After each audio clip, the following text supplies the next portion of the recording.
Sa wakas, natanggap na ang Story of Anthony page ko para sa bagong content monetization program ng Facebook Meta. Ibig sabihin ba, lalakas na naman ang kita sa Facebook? Malakas ang pakiramdam ko na good news ito, lalong-lalo na sa akin bilang isang content creator kasi parang merong bagong feature para mas lalong ma-maximize yung earning potential. Kaya since kaka-invite lang ng page ko, i-set up na natin. Nakita natin dito, ayan o, you've been invited, switch to our content monetization program. So, i-click natin kung ano nga ba yan. So ayan yung makikita yung babaeng nagsasalita. And sabi dito, what's changing? More ways to earn, a streamlined experience, classic programs are going away. And then, your earnings potential, insights to your success, content is front and center. So, i-check natin dito sa sign up.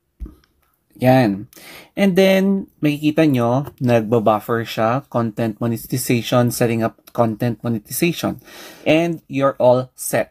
So, earnings, zero pa lang. Zero pa lang, I should say, o diba?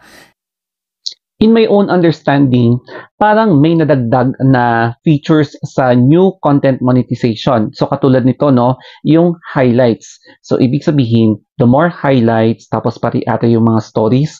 Correct me if I'm wrong dito ulit na mag-earn dito sa Meta. So, ibig sabihin, minamaximize talaga niya yung earning potential, hindi lang sa Reels, hindi lang sa long videos, hindi lang sa photos. So, marami pang iba. Makikita natin yung you have been invited to use licensed music with content monetization. So your reels can now earn money if you include eligible tracks from the Facebook audio library. So i-click natin itong next.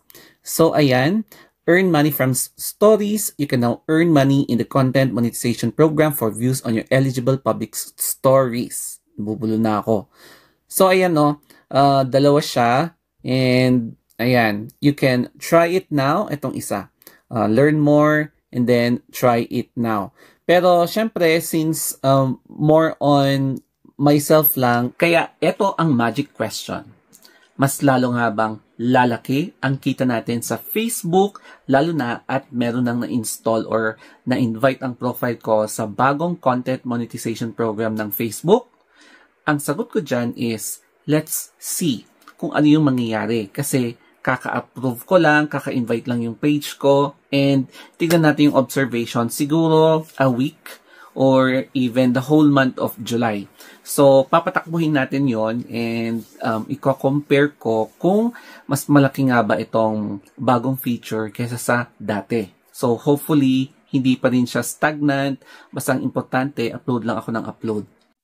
Ngayong na-set up na ang ating bagong content monetization program ng Facebook Meta, i-observe na lang natin kung ano yung magiging takbo ng earnings potential, kung malaki ba or magiging stagnant pa rin.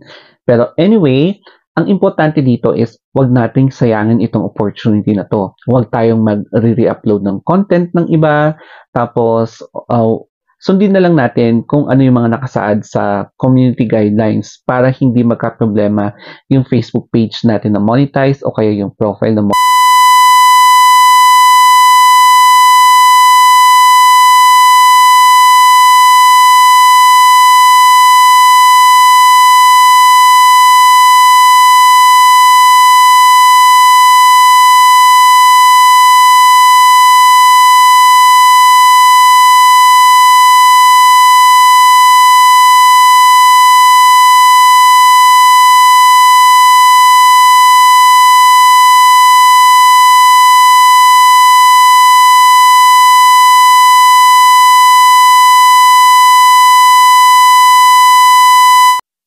And sana magiging bagong opportunity ito para sa mga bagong content creators na ma-enjoy nila yung pag-create ng content.